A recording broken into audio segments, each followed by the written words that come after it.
Welcome back to the Scale Up Leader, the podcast where you can learn how to scale your leadership and get results. I'm happy to welcome today Dr. Mark Snukas, strategy advisor and author of several books on strategy and innovation. Welcome, you're on the screen there, Mark. Welcome, Mark. How are you doing? Hi, Richard. Good, good. How are you? I'm very well, thanks. And we've been in contact for quite some time because we happen to live in the same city, Luxembourg, right in the center of Europe. Right. I think we first came across each other coincidentally. We were speaking at the same event, or we had some interaction at a directors event or something like that a couple of years back. And I think more recently we got in contact because of a post that we discussed around strategy. Is that about right? Is that your recollection as well? Yes, yes. So we met at was a conference speaking about what was it, growth and scaling, rapid scaling. I think it was something like that, where we did these six 6 by 6 minute 10. talks, right? Yeah, that's right. I recall that. You did a good talk, and I feel like I swallowed all my words and got stunned by the lights because I was too bright. But anyway, that was a while ago. So, and since then, we've both ended up in a similar I guess, business. You're doing strategy consulting for clients That's right. and stuff like that. And we noticed, I think we interacted on a couple of posts.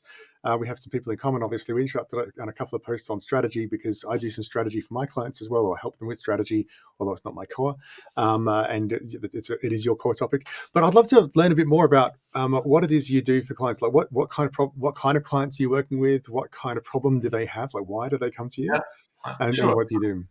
Yeah, so I mean, in general, the work that I do is a strategy advisory, and so I help CEOs and leadership teams design and execute what I call better strategy, and maybe we can talk a little bit about what better strategy actually is. But really, making sure that strategy actually you get a good actionable strategy and you can implement it. And my clients is really across the board. So I work with smaller companies of say 100 people, medium-sized companies, maybe 200, 300, 500 people, something like that, up to, I think my largest client currently is on nearly close to 4,000 people. So Yeah, and it's really across industries. And what I always say is that I'm not the done for you kind of strategy consultant. So you don't hire me so that I yeah, develop your strategy, but it's really a co-creative effort, and I lead the teams through processes. I structure the process. I ask the questions. I give them the tools, and then together we really develop the strategy. So that's what I do. So are the clients generally the CEO and the C-suite, or are there strategy teams within these organizations, or is this something that you're working with smaller groups within the company, or who are you working with? Yeah, so usually it's the CEO and the leadership team. So very often it is the CEO who comes. So it could be the CEO of the company, or very often I also work with business units or subsidiaries of larger groups, again, which fall in this kind of 100, 200 to 4,000 people range. Yeah, And what I found is that very often these companies, so if they are small, they don't really have a strategy team. They don't have anybody who is in charge of strategy. So it is really ideally the leadership team, executive team work.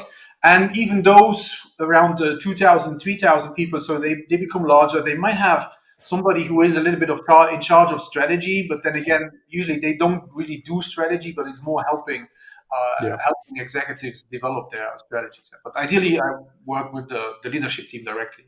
Yeah, I mean, I once read somewhere that I don't remember who it was who wrote this because I've read quite a few strategy books in the last year or so.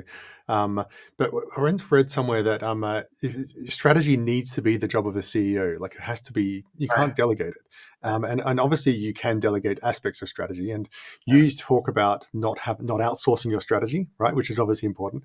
Right. What's your take on this? Like does the strategy need to be owned by the CEO? And what goes wrong when you outsource your strategy? Maybe Well, these are two I questions. think it should be owned by the CEO. So I think it's a little bit of a paradox. No, if on the one hand we always say, and I just read a quote like this morning saying strategy is king. You know, strategy is what makes or breaks your company. But then at the Mhm. same time, many organizations outsource this most vital task to a consultant. Like I said before, a done for you consultant. So they hire somebody to come in and then develop a strategy for them. And I think that's it's a little bit of a paradox, right? If it's so Yeah, important, we always learned, or I learned in business school, that you only outsource stuff that doesn't give you a competitive advantage, right? So it's kind of a little bit strange that you would outsource strategy work. And talking about pain points, so that's one of the pain points actually. Very often, why my customers come to me is they say, "Well, we worked with this traditional consultant, we have this document," and then either two things happen. One of two things happens. Either they say this is not really us, so they developed a strategy and it looks good on Yeah. paper, but it doesn't really feel like us, and then it doesn't get implemented. Or they say, so what? So they have a big document, Yeah. hundreds of slides. They have just the other day I came across one. I think it was 160 something slides, 105 slides of analysis, and then they go a little bit into solutions. But at the end of the day, the people say, so lots of good ideas, but what are we going to do now actually? And so yeah, these two things happen, and then I am asked to help them either redo it so that it is really their thing, or help them make sense of everything that has been analyzed and all the ideas that have been presented, and then really come to something actionable at the end of the day. Yeah.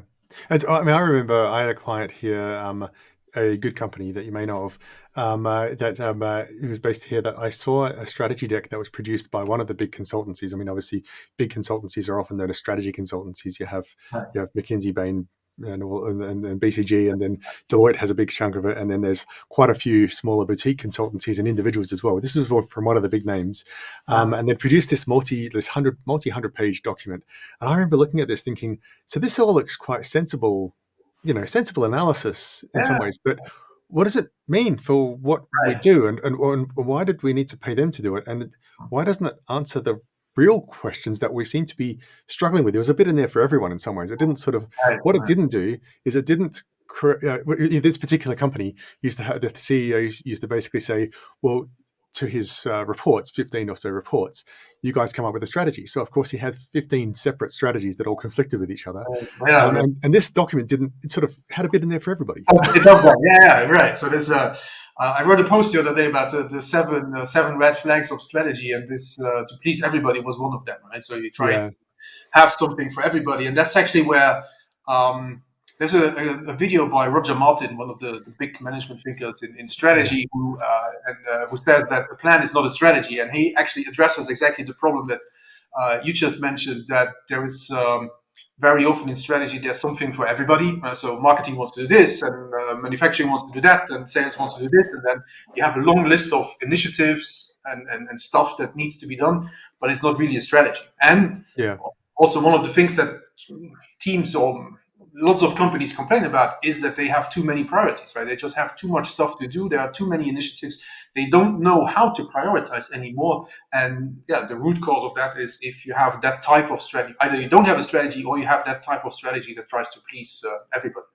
Yeah, and I guess this leads into the question of what is better strategy. You were talking about you help people with better strategy. Obviously, that's bad strategy. And I've got a book just behind my head here somewhere. I can't see where it is on the screen, but it's behind my head, which is Richard Rumelt's good. There it is. It's right there. Yes. This one here, Richard Rumelt's Good Strategy, Bad Strategy. But from your perspective, what is better strategy, and how do you differentiate, and how do you get there?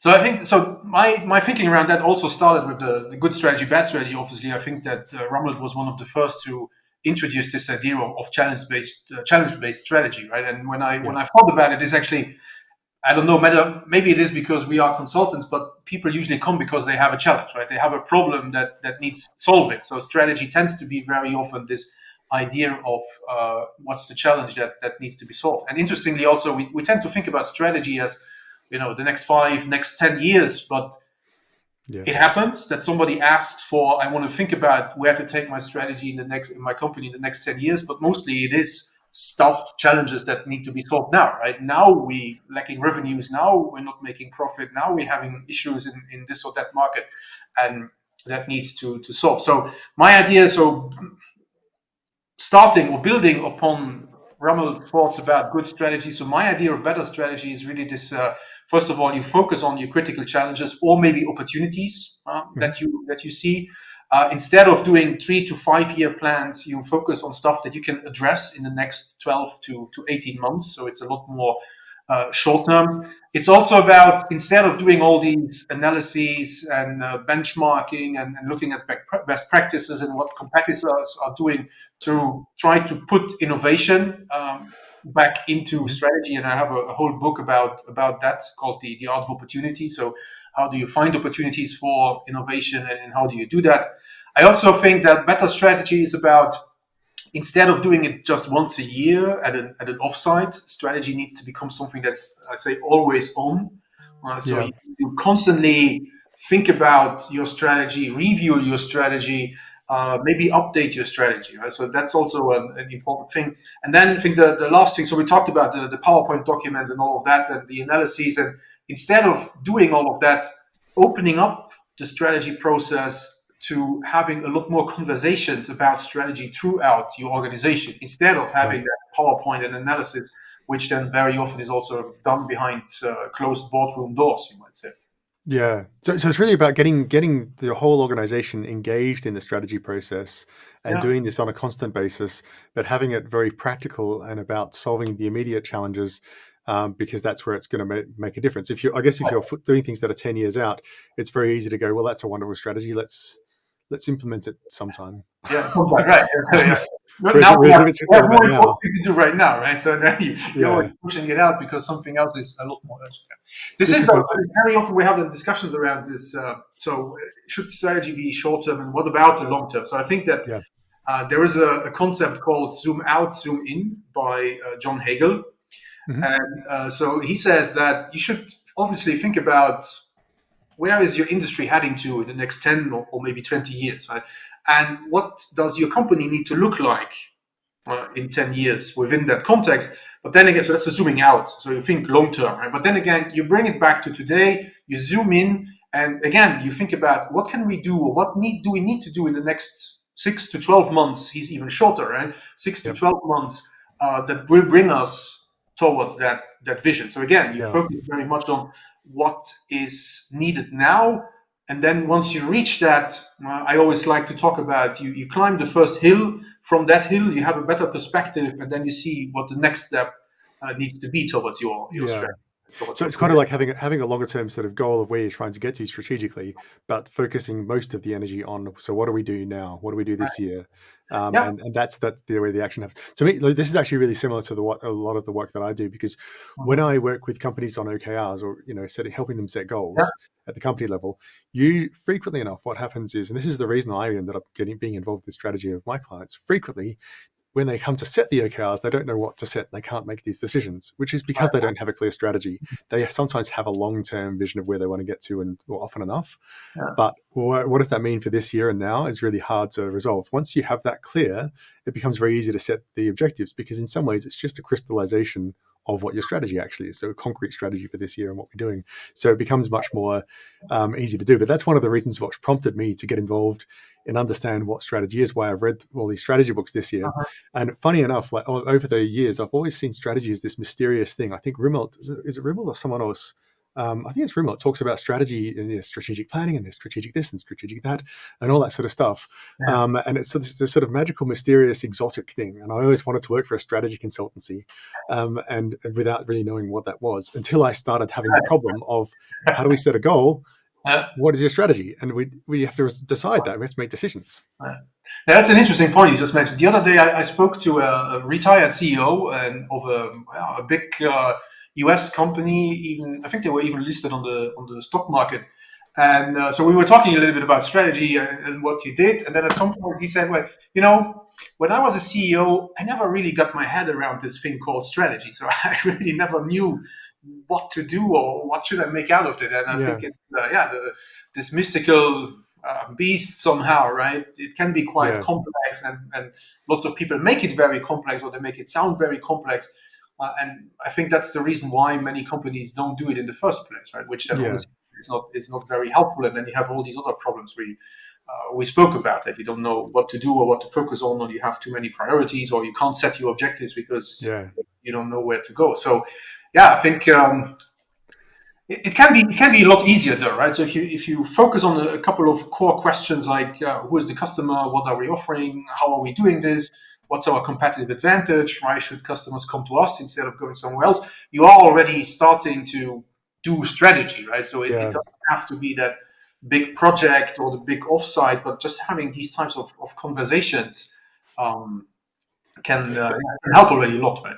And so this is just sort of talking about opening the boardroom door and getting the strategy into the organization. You're not just having those conversations among the executives, you're extending this out to the organization, which makes it much more visible and removes some of the mystery as well. What does that look like in practice? Like when you've worked with a company where you've actually successfully opened the door? Yeah, right. So I think there are a couple of key points in a strategy process, let's say, where you can involve the entire organization. So I think that the first one is, so if we say strategy is about these challenges and opportunities, you can ask the organization, right? What are Yep. the big challenges you're seeing? What are the opportunities that you're seeing? So you can kind of collect that input. And then obviously in a smaller group, probably you have to make sense of all of that and then make a decision. So here are the two, three opportunities maybe, or here are the two, three challenges that we focus on. Right? Then the Yep. second time for opening up could be, well, now we have these two, three opportunities. What are your ideas for what should be the strategy to seize it, right? To seize the Yes. opportunity or solve the challenge. So you can, second point where you can have it up. Another thing that I like doing is I like coming up with, so if we work with a strategy team or an executive team, to have a first version of the strategy. So we always talk about a draft strategy. Yep. So we always say it's a draft, it's not finished, but we'd like to get your input. So then Yeah. we open it up, we invite people to provide input. So the other day we ran a couple of focus groups, for example, for one of my actual clients. So it's a 3,500 people organization. And we offered sessions where people could come in. We would talk about the strategy. We would ask them, what do you like? What don't you like? What is missing? And we asked already about if we were to implement this, what are the challenges you see? What would you need to be able to implement it? So that's another point where you can involve people in terms of what do you need for implementation, because usually we just say, here is a strategy, now please go implement, right? Yeah. And then people have lots of questions and it doesn't work, right? So that's then would be the next one, right? Thinking about how can you involve people more in the implementation instead of just dumping this Yeah.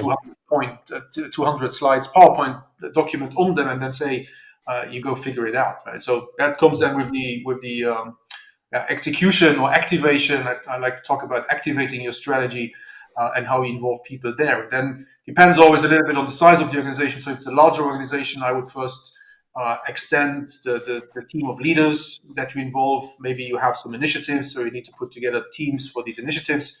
Yeah. You don't need initiatives, but you do it in your regular structure, let's say, of the organization. Then it's a question of how can you involve um, the different units, how can you involve the functions, how do they translate the strategy into something practical Yeah. for them. And then obviously, so the last bit is that if you want to make it continuous, so you keep on having that conversation around, are we doing what we said we would do? So what we committed to, is it working? Is it producing the results that we were expected to see? And what's the mood about strategy? Are people still on board? Do they still believe in the strategy? Right. Are they still engaged? Right? And then you do Yeah. that on a constant, ongoing basis. This is really similar to a story I heard from another person I interviewed, actually a former client of mine, Tobias One of Zempest. He's a CEO of a fintech in Germany, and they're at about 150 people thereabouts. So it's an earlier stage. But when he joined as CEO from other companies and had never been in finance fintech before, the Okay. insurtech, and so he had to learn a whole lot. But what he did when he started was I thought was really interesting. He went and interviewed everyone in the company and the board and a few stakeholders and clients, and asked them basically, what business should we be in? How are we going to win? What are we doing that we should stop? What are we doing we should start? And things like that. And sort of like by interviewing everyone, it was only 150 people, so he could get through everyone in a month or two. And by doing this, he sort of started to form an opinion of where we should be and where we shouldn't be, as well as engaging the people in this conversation. Right. And I thought that was when I asked him about that, the question I'd asked him was, how did you get started and how did you orient yourself in the company?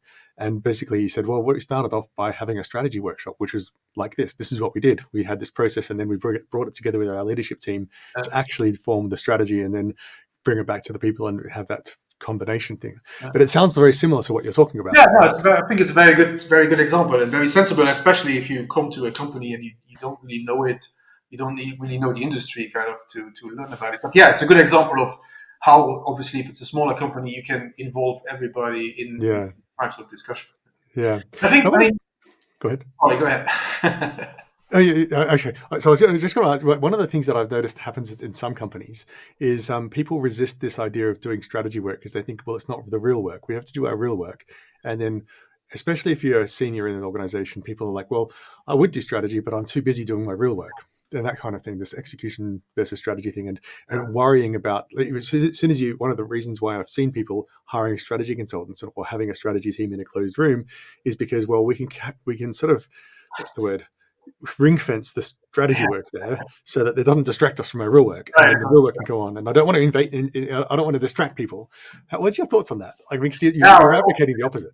yeah. No, obviously, that's lots of people still have this kind of feeling, right, or this kind of mindset that strategy is kind of disturbing them, or now we need to do that. But obviously, yeah, we always try to get to a point where people realize that it is your daily business should be working on the strategy, right? It should be Yeah, implementing the strategy. It should be solving the challenges that you see for the implementation.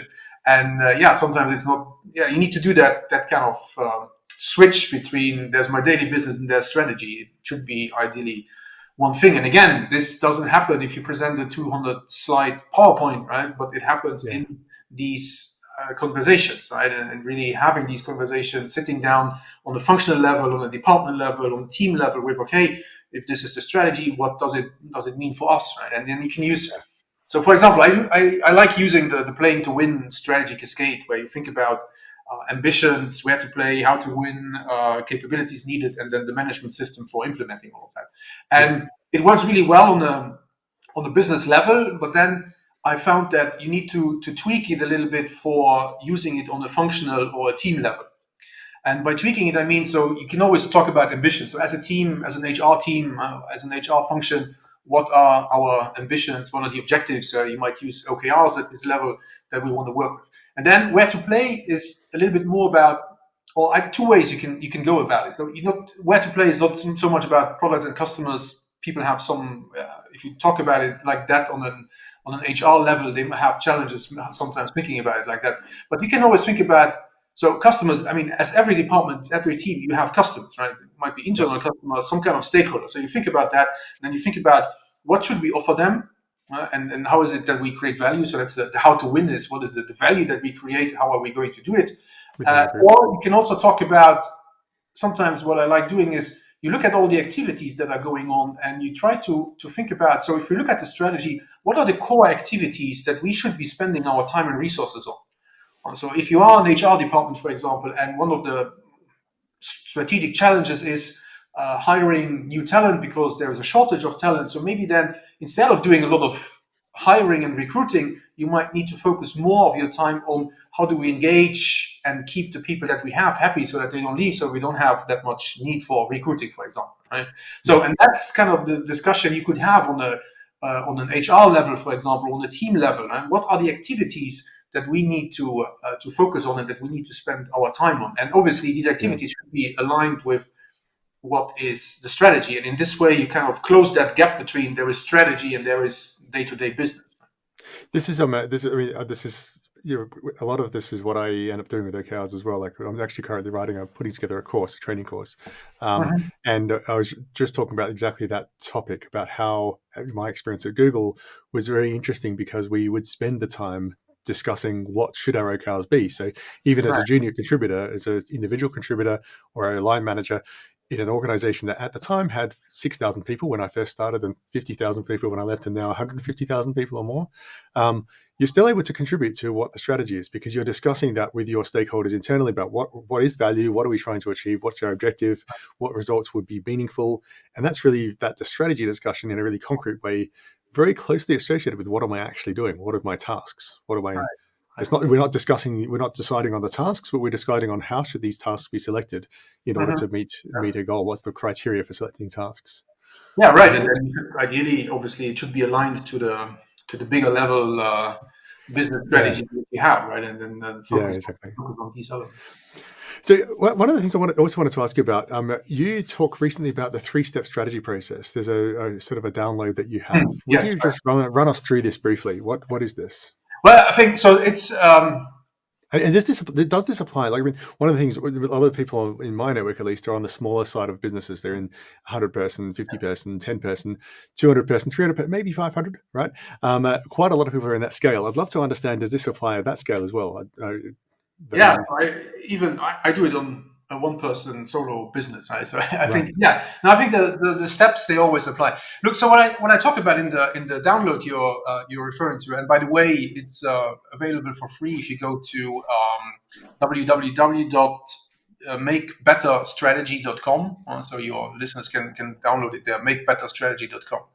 And so I talk about, I think on a high enough level of abstraction, strategy is always about three things. It's always about, you need to understand what's going on. So you need to make sense of the context you're in, what's happening in my organization, what are the challenges we see. Very often, strategic challenges are more internal because your processes are not up to date, or your structure doesn't fit anymore what you're trying to do. So what is happening in our company? Obviously, you want to talk about what is happening around us.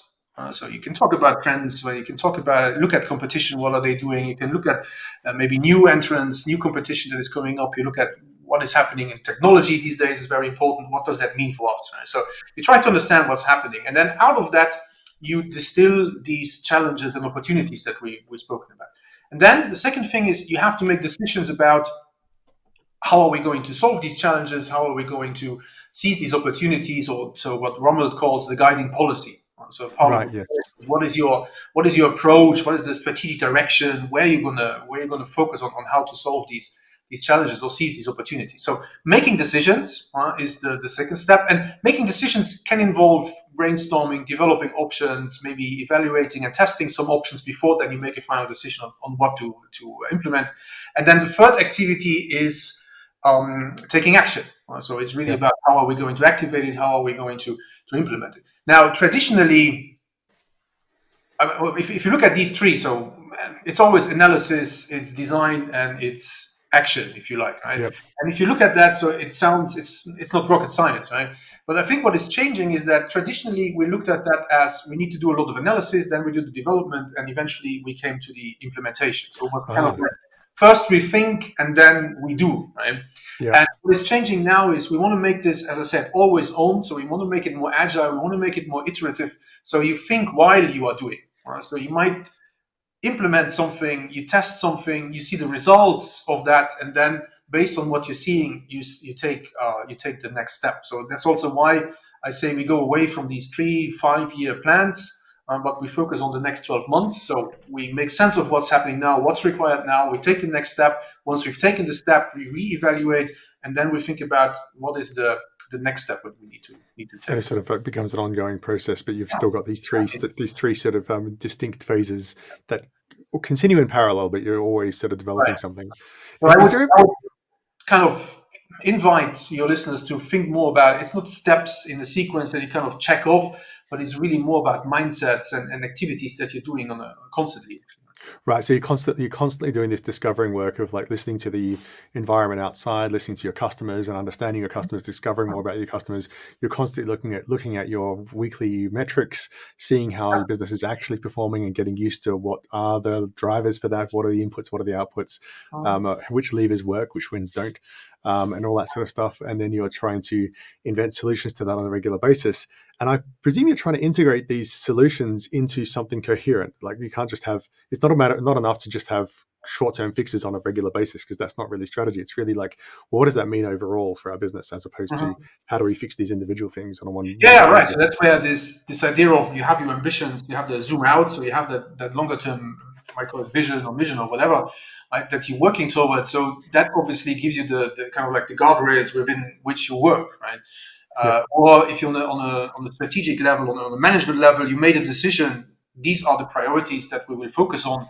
Obviously, then everything that happens should be geared towards these priorities. So what we try to do, for example, what we often do is then you look at all the projects and all the initiatives that are going on, and you kind of evaluate whether they still contribute to the priorities that you define on a strategic level. Or not, then do we still need to do it? sometimes you need to do things just because of legal reasons or regulatory stuff or compliance stuff, right? Yeah. Or should we maybe not do it anymore because it's no longer contributing to the priorities that we gave Yeah. ourselves? Yeah. One of the when just think about this, like one of the things the challenges that I often find with my customers, and what I had earlier on is like, what is a strategy? This whole question of what does a strategy look like?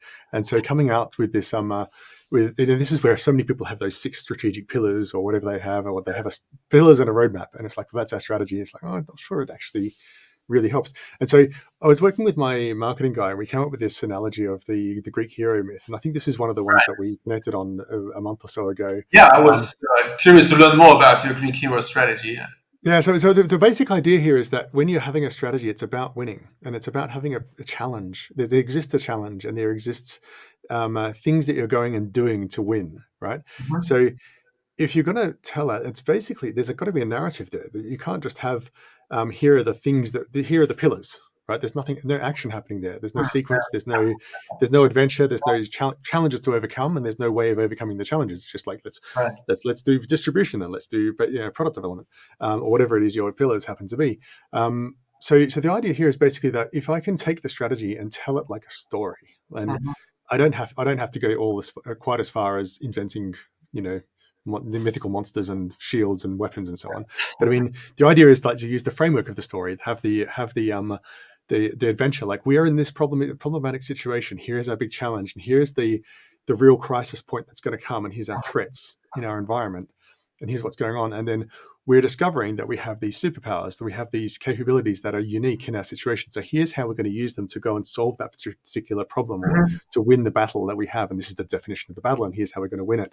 And basically, by telling that story as a journey, and your company is the hero in this journey, you Yeah. can then get to a point where it's like, okay, I actually do have a strategy, as opposed to I've just got a list of tasks or a list of items. Right. And if you do that, and you have these often in strategies you end up with these other things like collection bucket of miscellaneous, and Mhm.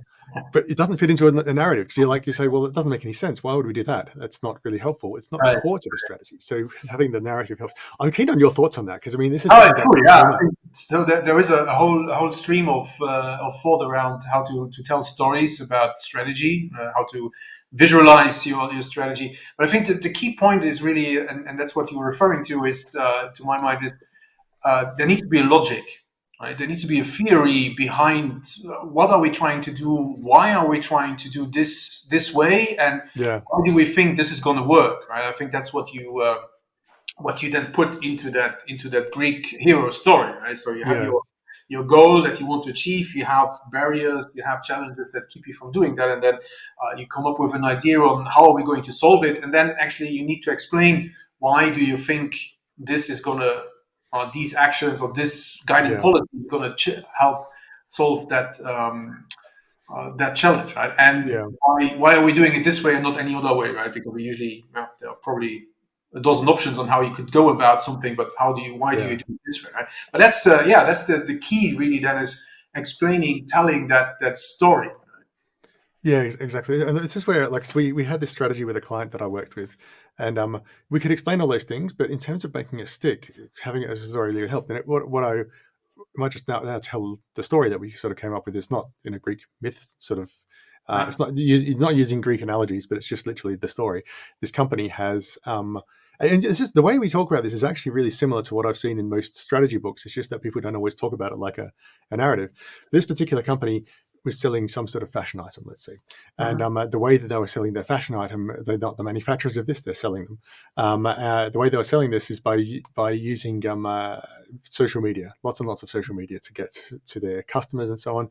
And what they've discovered is that there's all these influencers who have much more market power over Mhm. their customers than they do, and they're Mhm. not really an influencer. But what and so when they're doing this, they're realizing that all that's really happening here is the influencers are getting the big bucks from the brands to sort of influence the customers, and then they tend to be much more of a transactional situation. Like, people want to buy product X, so they search for product X. They find it on social media, and this company, my client, is the right people to do this. And so this is great, but it puts them in a pretty weak situation. They don't have a lot of strength. They don't have a lot of connection to their customers. So they realized that, you know what, we started out our whole business as an influencer. We had a blog. And that was our affiliate network. We were just literally an affiliate influencer. So why don't we double down on that? And rather than trying to, they initially tried to pair up with the influencers and sort of partner with them, but there's no interest in an influencer in partnering up with a retailer. It just wasn't that interesting to them. So why don't we become an influencer? Let's become an influencer. Let's build our own fortress, our own sort of attract our own audience. And this then became the core of their strategy. So now they're investing heavily. They've been investing in media a lot, obviously, because that's the business.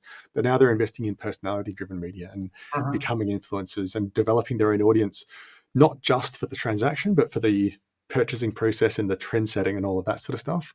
And but because you can tell that story, like there's the problem here, we've got the challenge, we've got these other players, we have a solution.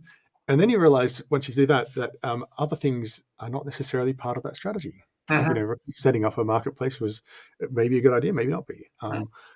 Maybe it fits into that. Can we fit it in? Does it really help or not? But that's really the core of the strategy, and the rest. Beauty of a good strategy is that it helps you. We always say that strategy is about what you do, but also about what you don't do, right? And if you're clear on what are your priorities and why are you doing it this way, then you can forget about all the other stuff that is just taking away resources and refocus on this is the stuff that we think is really gonna help us and make the biggest impact. Right? Yeah, exactly. So that was basically the idea with that whole process, and I found that it just seems to work, and it seems to work with my own business or what I'm doing and how all that sort of stuff works. I haven't yet found an example where a good strategy does not fit into a narrative. I'm interested if you've come across any good strategies that don't fit narratives. It's a brilliant idea, and it's. For me, as I said, it's all about that logic, right? You need to be able to explain that logic. And if you are able to explain that logic, then you don't need 200 slides to do it, right? You can do it on one page and say, hey, this is what we do, and everybody gets it. So usually people then understand it. And once they understood it, then it's very easy or easier, let's say, to also go about it in implementation, right? And it also, it's easier to remember a good story than 100 slides, right? So, it also helps with that, right? And then you don't need all the other things about pillars or posters or stuff. Yeah, exactly. So, one of the things that we talked about it earlier on is different sizes of companies as well. And you mentioned, of course, that a lot of your clients, when they're on the larger end, they have a dedicated strategy function or a process, or maybe they're lacking a process, but they know they need a process. I've just lost you. Are you still there? Yep. I think my screen just locked. And so I need to unlock this, otherwise you're going to disappear. There you are. So obviously I've been engaged in the conversation and not touching my. So basically, large companies and small companies, and my take here is not just small companies, but what I find really interesting about strategy is when you're in that pure innovation stage of a company, when you're searching for product market fit, and obviously you've written about innovation and strategy quite a lot. On the larger end of the company scale, when you've got an existing business, you've got strategy, and innovation sort of is about coming up with changes to that strategy or inventing new aspects to the strategy or inventing extensions to the strategy. With a small company, especially a startup, when you don't have that execution, what's your take on how strategy fits into that early stage business? Well, I think that, so in the early stages, I think it's more about, as you said, it's the product market fit, right? So you try to find something that works. But I think that then at some point, you do that, you have product market fit, but then very often in my experience, the question becomes, so what, right? What are we doing? Right. What is the next step? How are we building this out, right? You get more money. Maybe you had lots of big, fast growth, but then at some point it starts to level off a little bit. You hired a lot during the growth phases, and then because you hired a lot, maybe you didn't spend too much time on onboarding, on structure, and all these things. And then you come to 50 people, you come to 100 people, and then people start wondering more about what is it that we actually do, right? Where should we focus? We have all these different priorities and the different initiatives which are unclear. So again, that's where strategy then can help you to lay out what are the next steps, what should we focus on. I think that Well, two stories from my experience. So one is that I was asked by a startup to work with them on it's an educational startup, so they wanted me to do online programs, and we had everything set up, and we had all the contract, the paperwork was done, and then they said, "Well, we changed our mind. We're going to do something different." Right? So clearly, they did not really have a strategy, right? So they were kind of trying stuff around, and sometimes that's good to do, but then sometimes you also need to make a decision on how you go forward with it. So that's one thing that can happen. The other thing, I just had a client the other day. We did a strategy work for like 3 months, and they had grown from 5 people to 200 people. So they make some 50 million in revenues, and because they were so entrepreneurial and they had grown out of being a startup, they came to a point where they were doing so many things. Mm-hmm. Everybody was completely stressed out all the time. Right. They had too many products, they had too many customers. They didn't even know whether the customers were profitable or not, whether the products were profitable or not. So that was a moment, and so it grew as a startup into something larger. And then came the point. Now we need to get our ducks in a row, and we need a strategy to be able to do that. We did the strategy work. We did an analysis of. They had hundreds of customers. It turned out that really the profit is only coming from a handful. So that gives you already lots of indications about where should you focus, what should you be doing, and all the other stuff that you could maybe get rid of. Right?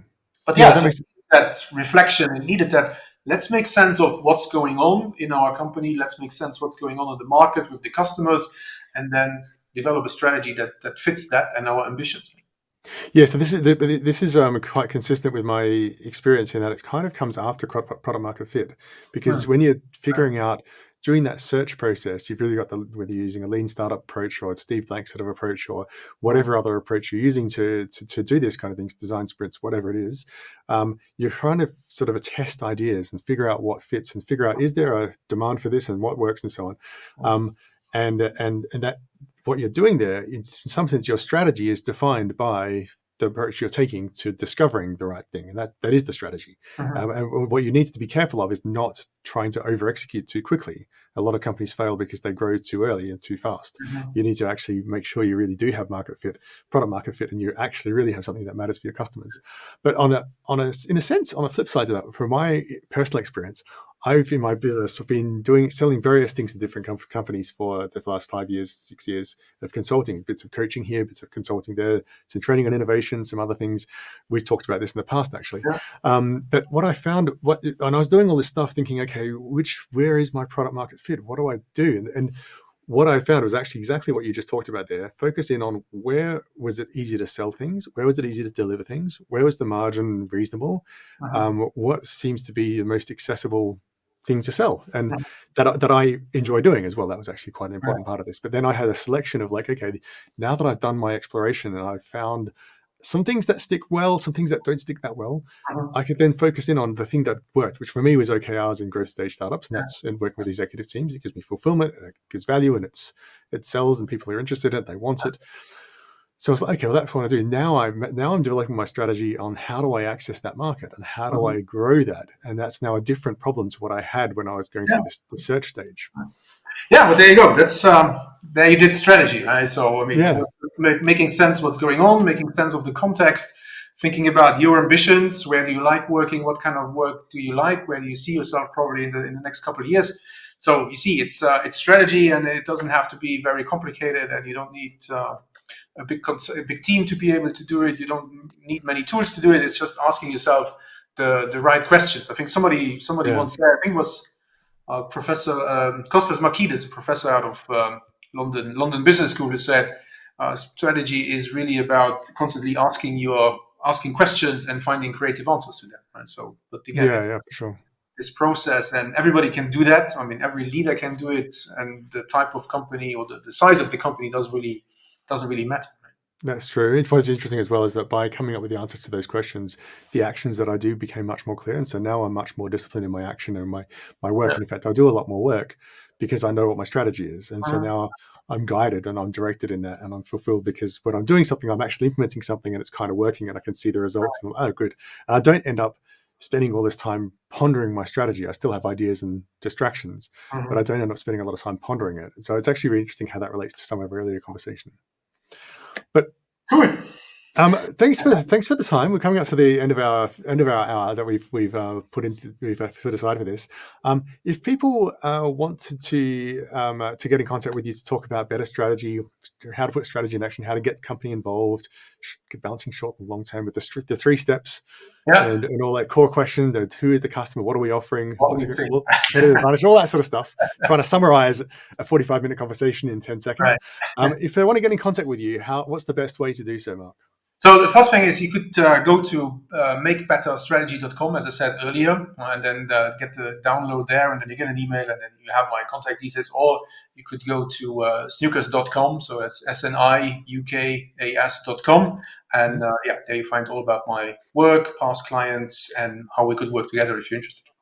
Excellent. And we'll put those links in the description to this podcast, so you'll be able to go through there and find it. If you'd like to get in contact with me to find out more about what I do on OKRs and helping executive teams to execute their strategies, that's where I specialize. If you can find me on LinkedIn, Richard Russell, you can subscribe to my newsletter on richardrussell.co, or you can also on that website book a call to talk about your needs in terms of whether an individual or a company with OKRs and execution and leadership. So thanks very much for your time. Thank you, Mark, for your time. Thanks to everyone for listening in.